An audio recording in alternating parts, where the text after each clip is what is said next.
Hello everyone, welcome to Richard Chinese language. Today I'm going to talk about one very tough Chinese phrase in HSK level 4, and it is an adverb. That is 难道难道难道 Normally we translate this phrase like could it be that, or is it possible that? But in English, we don't really have an exact term for this phrase. And actually, there are two main usages in this phrase. So let's talk about it right now. And the first usage of 难道 is used to emphasize 反问句。反问句 a rhetorical negative question. Mostly, we use 难道 in a negative question. I mean mostly, okay, not in every case. So let me give you one example sentence. 难道你不知道吗？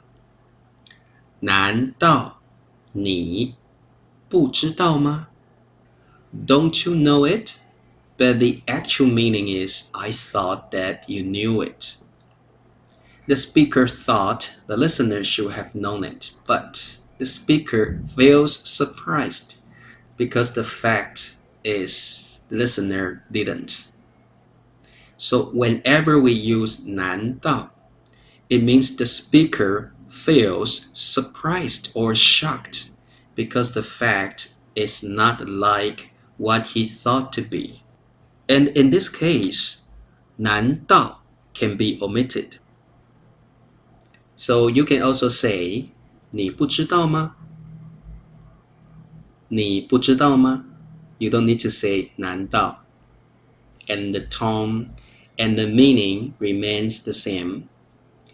But if you use 难道 in this sentence, it will sound more Chinese. So that's the first usage of this phrase, 难道. Right now, let me give you another example sentence. 难道你不爱我了吗？难道你不爱我了吗？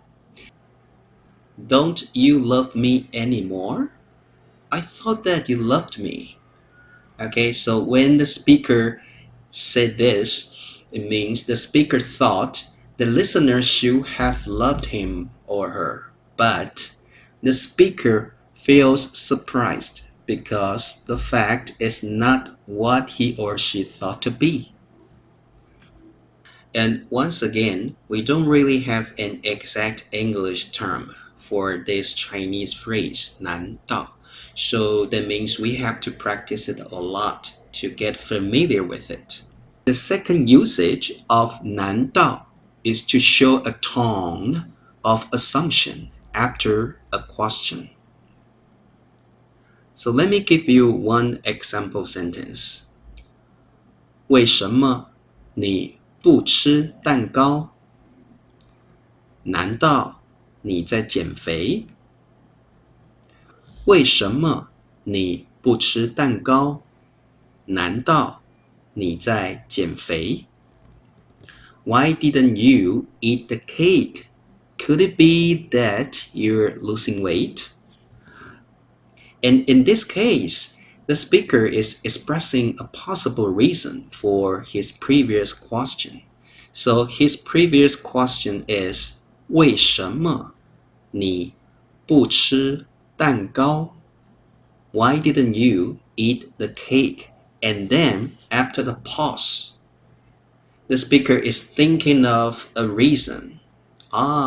He understands that maybe, or could it be that you are losing weight? So the speaker is trying to think of a possible reason. And then we can use this phrase 难道.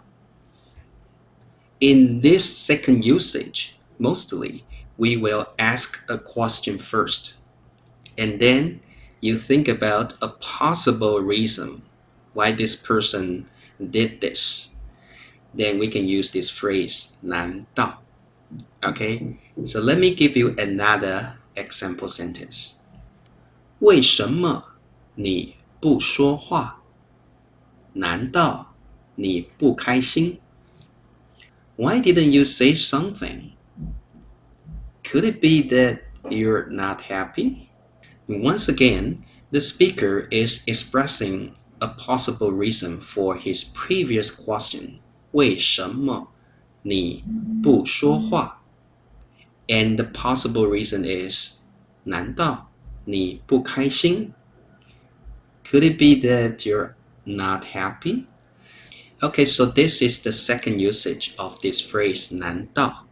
And actually, we don't really have an exact translation for this term, so we have to practice it a lot.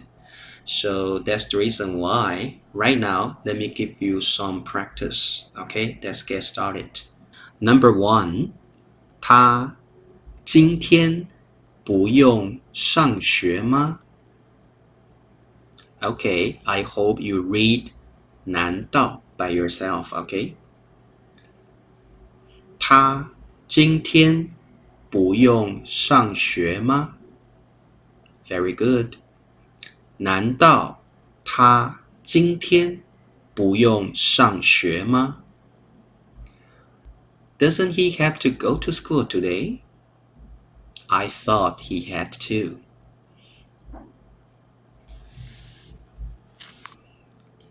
And mostly we use 难道 in a negative question here. Mostly, okay, not in every case. Okay, number 2. 他为什么离开了? 他生气了?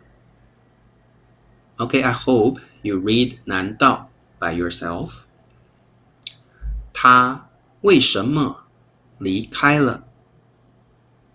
他生气了? Very good. 他为什么离开了? 难道他生气了? Why did he leave? Could it be that he was angry?